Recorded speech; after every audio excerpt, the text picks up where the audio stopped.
does depend on him transferring the form to turf.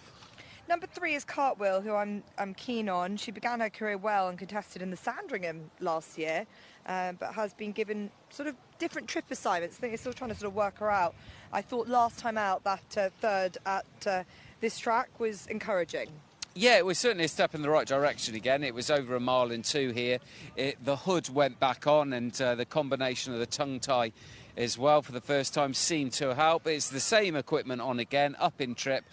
Stayed on well when it was all over last time, so there's definite reasons to think that this distance will suit. Naughty Nile for Jack Mitchell and Ian Williams will be next. He's on his last winning mark of 53 today.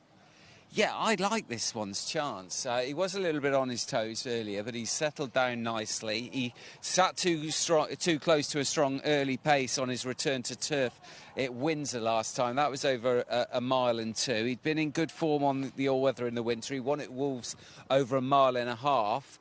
He's been runner-up 3 times since then. He won it at Yarmouth last summer, so he's got no problem with the turf. And like you say, he's down to his last rating, and although he faces competition for the lead, I think he's got a really good chance of lasting a lot longer than he did last time when he did sit next to that fast pace. OK, so positive words for him. We've got number 6, Led Nikov, next for Ivan Furtado, and importantly, Amelie Kroot, who gets on really well with his horse, gets the best out of him. Yeah, won 7 times, 6 of those on the all-weather, and he shot up the weights after bolting up over 1 mile and 6 in what was a pretty modest race in March. He's struggled 3 times since, having gone up in the handicap, and he was never in it when well held at Wolverhampton last time over 1 mile and 6. There has to be a concern he's better on the all-weather than turf, and he does seem to have gone off the boil. May We Dance for Dona Murphy, taking 7 off for John O'Shea, a 2-time all-weather winner, and last time out at Kempton. But can be a little bit hit and miss. You get the win, but then just can't sort of back that up.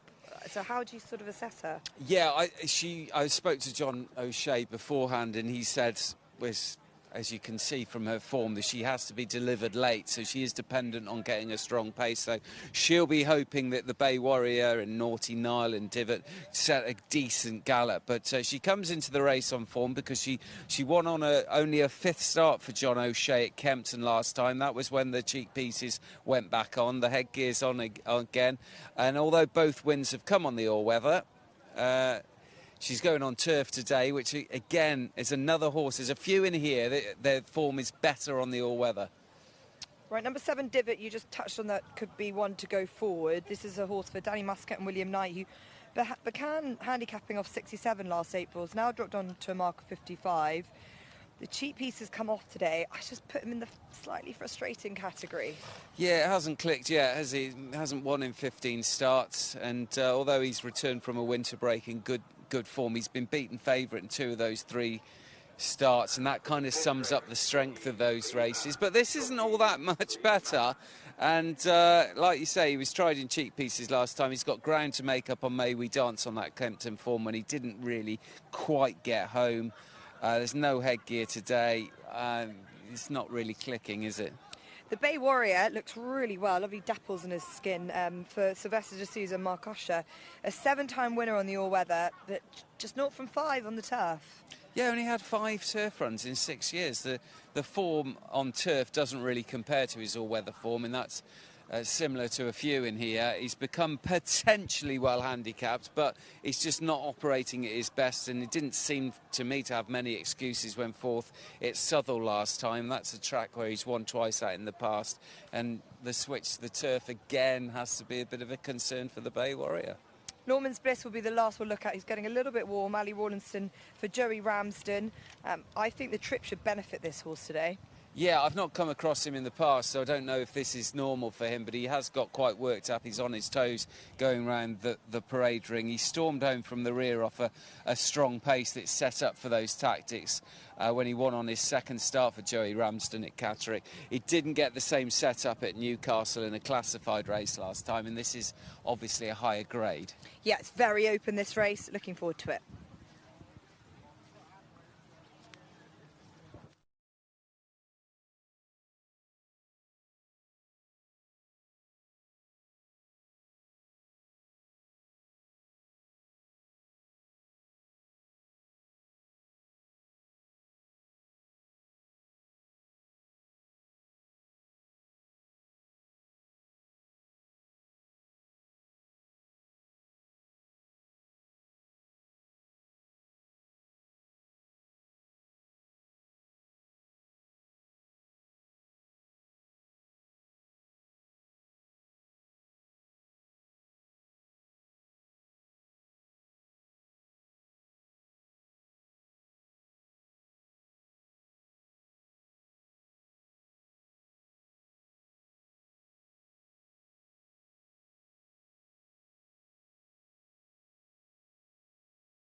course. So Jack Andre is the 100-30 favourite. Camille is in there at 7-2. Lomond's Bliss is 6-1 into 9-2. He's been back, Lomond's Bliss. He was on his toes and he generally races handily, but obviously there's a slight stamina doubt there as well with his keenness. Divot is in there 15-2, another one who can race handy. Naughty Nile 17-2. The Bay Warrior 11s. Cartwheel 12s into 11s. Maybe Dance came from miles off it to win last time up, but we've just seen Fenlander suddenly catch the mood and go and win again. You'd be worried about the run style for Maywe Dance, though, I think. 14s in from 16s. Lednikov, the outsider. So pretty open field, and they're joint favourites as they assemble down at the start. Let's go back trackside. Yeah, I think this is really tricky, Steve. I can make cases, but also find reasons not to select a few of them. I was happy to give a couple of them a go. I thought the likes of Camille, as we say in the paddock, looked like an obvious one. I thought Cartwheel, I can make a case for her. But Jack Andre, I suppose, is the solid horse, and the betting seems to think that he'll be able to continue on what's been a good year so far with Johnny Butler. Yeah, that form has come on the all-weather, and due to that progressive nature, he's won a couple of times in the last 3 starts. He's gone up in the weights, which means he's significantly higher in the weights compared to his last turf run when he was well held at Nottingham. He's very much like, there's a few in here. Jack Andrea's one. Is his form on the turf as good as on the all-weather? You can put the Bay Warrior into that category, and May We Dance. So there's question marks over them.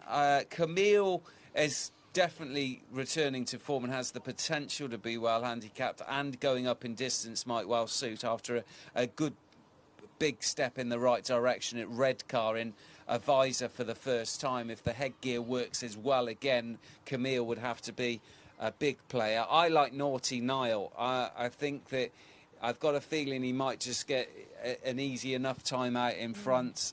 He is a horse that stays this 1.5 miles. He won at Wolves, albeit on that around those sharp turns. That was back in November. And last time he just was involved in a really strongly run race, which it was never going to help, even over 1.2 miles at Windsor. And I think we can forgive him that run.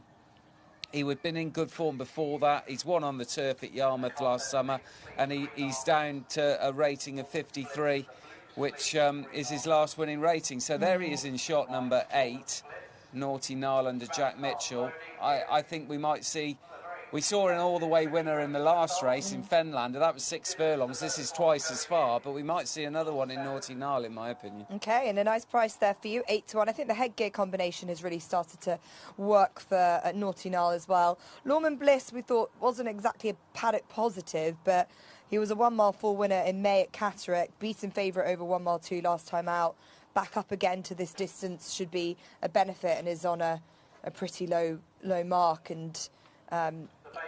He'll want a contested pace. Yeah, that's what he got at Catterick. If they do take each other on up front, then he comes into it, although he didn't run all that great off a less ideal setup over 1.2 miles at Newcastle. And that was a classified race. It's not a strong race for the grade, but there's horses that have come into it in form, and others that you would hope would have a better chance of showing their form, and Lorman's Bliss has to show that he's up to this sort of level, in my opinion, and he is fairly one-dimensional. I think that he needs that strong pace to aim at. Yeah, Jack Andre, I mean, it might just be quite obvious if he was to do it, because his form is rock solid.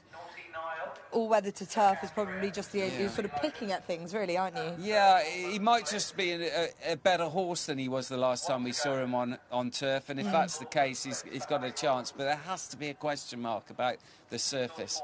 Yep, OK, we'll see. This is an open-looking affair. That is the final horse to go forward, Lorman's Bliss. Let's head up for commentary. Go. And they're off.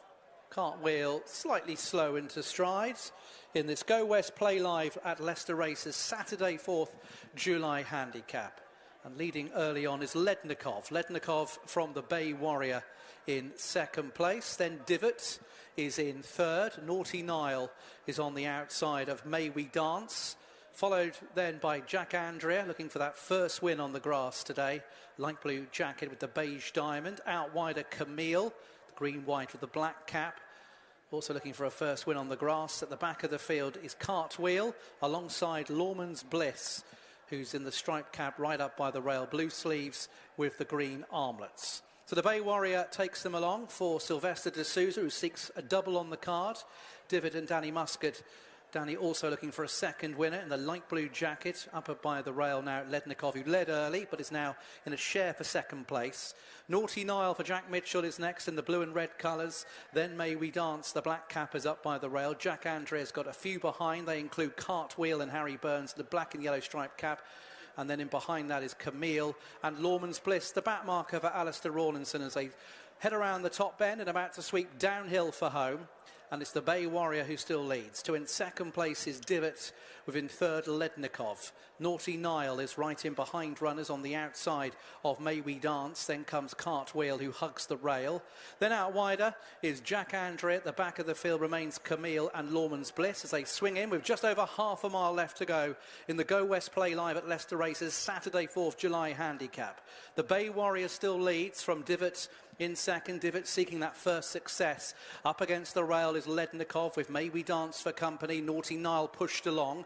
Trying to improve Jack Andrea in the light blue out wider, with him behind Cartwheel. Travelling well is Camille, and also Lawman's Bliss is travelling well on the outside of runners. Still leading the Bay Warrior, 2.5 to go. Divot in second place. Jack Andrea pushed along. Lawman's Bliss out wide. Now under pressure, Camille. May We Dance tries to pick up, and then we have Lednikov by the rail, but still the Bay Warrior leads. Jack Andrea putting up a challenge in second. May We Dance is running on in between runners. Then comes Camille and Lawman's Bliss out wide. Can the Bay Warrior stay there in front? Tackle no, though, by Jack Andrea, and Jack Andrea is just about the leader now from the Bay Warrior, who tries to battle back, but it's Jack Andrea on the near side from the Bay Warrior, and Jack Andrea has won for the first time on turf.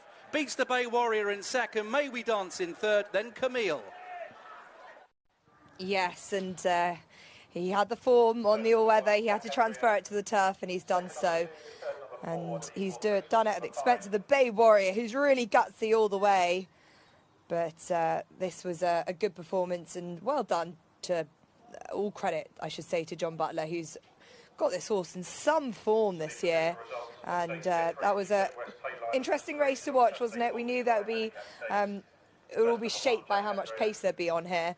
And the Bay Warrior was there for everyone to come and try and catch him, and it was Jack Andrea who was gutsy and was able to do so. But a fair few of them just couldn't really get into their rhythm, I thought. Yeah, I didn't enjoy watching it, to be honest. I couldn't have got it more wrong if I tried. I thought that the horse that Naughty Nile might make the running didn't want any of it, and probably can put a line through that because he didn't want to. I think it's much better the lead. But the three horses, I said, have got it to prove on turf, having shown better form on the all-weather, have finished 1, 2, 3. Jack Andrea, who improved on that form since joining for John Butler in the early months of this year, won 3 times on the all-weather and was far from disgraced at Southall last time, and he's got up close home to deny the Bay Warrior, who was the one that did go forward and make the running, and set a decent tempo, and he's given it a really good go from the front. Only had 5 turf runs in 6 years, won 7 times on the all-weather, but that opens up more options for the Bay Warrior, and he's given it a real good go from the front. Seemed to set a solid enough pace, and there are no excuses. And last time out, winner at Kempton on the all-weather, May We Dance, who's maybe sat a little bit close